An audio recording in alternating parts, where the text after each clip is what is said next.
It began with darkness. Long before the world glowed with electricity, before cities sparkled through the night, humankind feared the setting sun. When daylight died, shadows swallowed everything. Candles burned low, smoky and weak. Oil lamps flickered out too soon. Night was the enemy. And light, pure, steady light, was the rarest treasure of all. Then came the whales.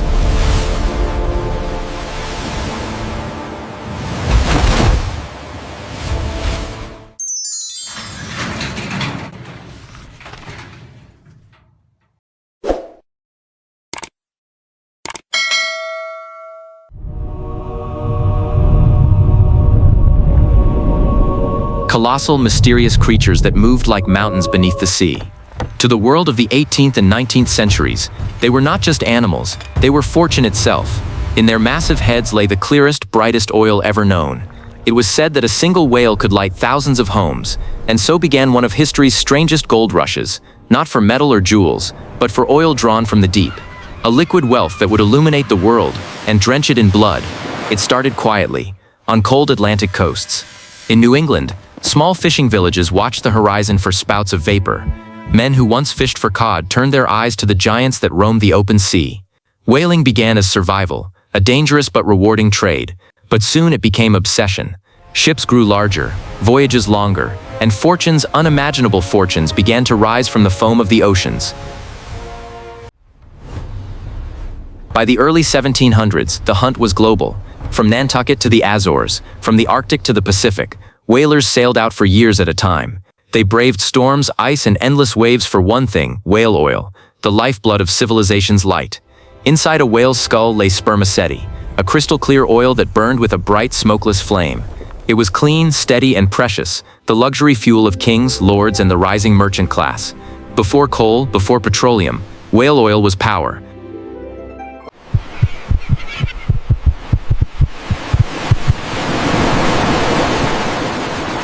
By the dawn of the 19th century, whale oil had transformed the world. The lamps of London, Paris, and New York glowed with its brilliance. Streets that had once gone dark at dusk now shimmered with a golden-white hue. Merchants stayed open late. Writers and scholars worked through the night. The world for the first time refused to sleep.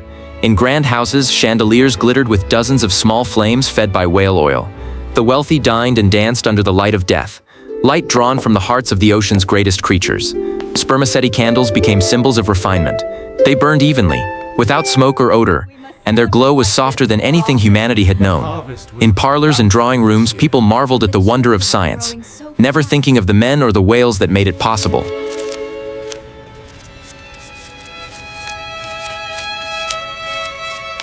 For the men who hunted them, fortune came at a terrible price. A whaling voyage could last 3 to 5 years. Crews of 50 or more lived in cramped, foul-smelling quarters, surrounded by salt, sweat, and the stench of oil. Their meals were hardtack and salted meat, their air thick with smoke and grease. Yet they sailed, again and again, chasing profit, adventure, and the faint promise of immortality through wealth. When a lookout spotted a spout, chaos erupted.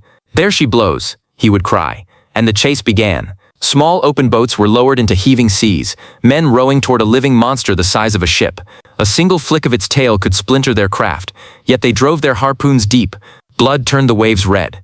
If the whale died, the work had only begun. The carcass was towed to the ship and stripped. Blubber was boiled in great iron pots, try-works that burned day and night.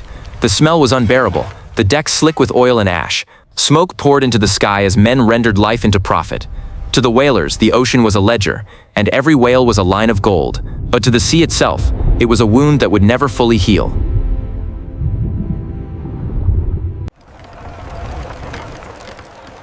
Back on land, the real fortunes were made not by the sailors but by the merchants.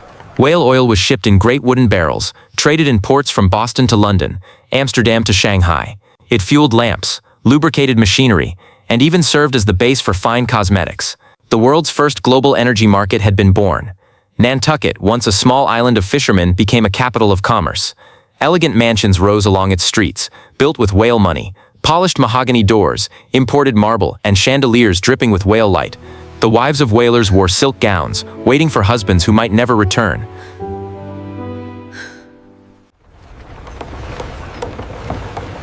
In London, brokers dealt whale oil like currency. The price of light was measured by the gallon. When supply faltered, economies trembled. Entire cities depended on the hunt. In every glowing lamp, in every polished mirror, there was a reflection of greed, but also of progress. Humanity was learning to command the elements, to turn nature into wealth. At its height, the whale oil industry employed tens of thousands. Shipyards, chandlers, coopers, and merchants, all connected by a network of light. Whaling ports became booming cities, filled with taverns, workshops, and counting houses. The ocean was their empire, and the whale their currency. But even empires built on brilliance cast long shadows.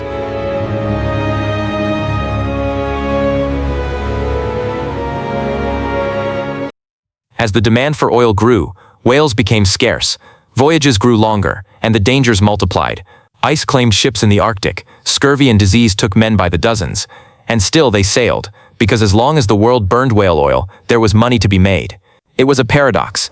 The very light that illuminated civilization was extinguishing the creatures that provided it. In cities far from the sea, few people thought about the cost of light. A single gallon of whale oil might have required weeks of hunting, danger, and death. But in parlors and churches, it was simply another product, a mark of progress. Yet even among the whalers, a strange reverence grew. Many saw whales as divine beings, ancient, intelligent, almost human. They whispered prayers before striking, as if seeking forgiveness from the deep. By the mid-1800s, the oceans had begun to fall silent. Whales that once traveled in herds of hundreds became rare. Hunters chased them into remote seas, into the edges of the known world.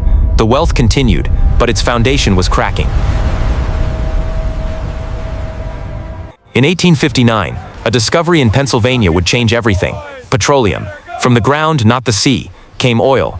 Cheaper, easier to find, limitless. The lamps of the world slowly shifted from whale to earth.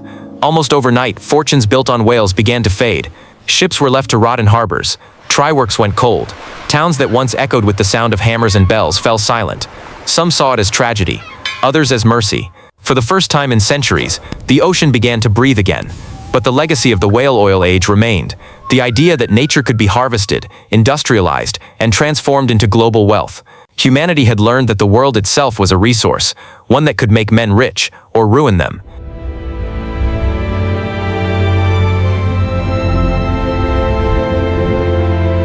Even today, traces of that era remain. In museums, in ports, in the preserved logbooks of forgotten ships. The pages tell of storms and hunger, of men lost to the sea, and of fortunes made from death. The lamps that once burned whale oil have long gone dark, replaced by electric bulbs and digital screens. Yet their glow was the bridge between the age of candles and the age of modern light. The whaling industry lit the path to modernity, a path paid for by courage, greed, and the blood of giants. For all its cruelty, the whale oil era also revealed humanity's greatest paradox, our endless hunger for progress and our blindness to its cost. The same spirit that drove men to sea in search of light would later send them underground for coal and across continents for oil. Whaling was a mirror. It showed the world its ambition and its capacity for destruction. The wealth that whale oil created built cities, funded inventions, and extended human life into the night. Yet it also taught a brutal lesson that every light casts a shadow, and every fortune leaves a scar. When we look at the shining skyscrapers of modern cities, we forget that their ancestors were the flickering lamps of whale oil. The world's first energy boom was born on the decks of wooden ships, under the cries of dying whales. From the deep, humanity learned power, the power to reshape the planet. And though the whales vanished, the hunger they inspired never did. In a sense, every modern light bulb still carries a spark of that history, a memory of the time when men crossed oceans in search of light. The story of whale oil is not just about profit, it is about transformation of light, of labor, of humanity itself. It tells us that even the purest brilliance can come from darkness, and that wealth is not always measured in gold. Sometimes, it is measured in what we take and what we lose.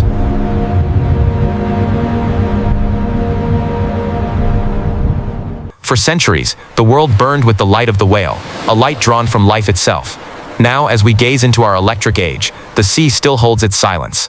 The whales return, slowly, to the waters they once ruled, and beneath the waves, their songs carry a message older than empire, that true wealth lies not in what we consume, but in what we choose to preserve. You've been watching Wealth Untold, exploring the riches that time tried to hide. Join us next time as we uncover another chapter of humanity's endless pursuit of fortune, where light, labor, and legacy intertwine once more. Because true wealth is never lost, it's just waiting to be rediscovered.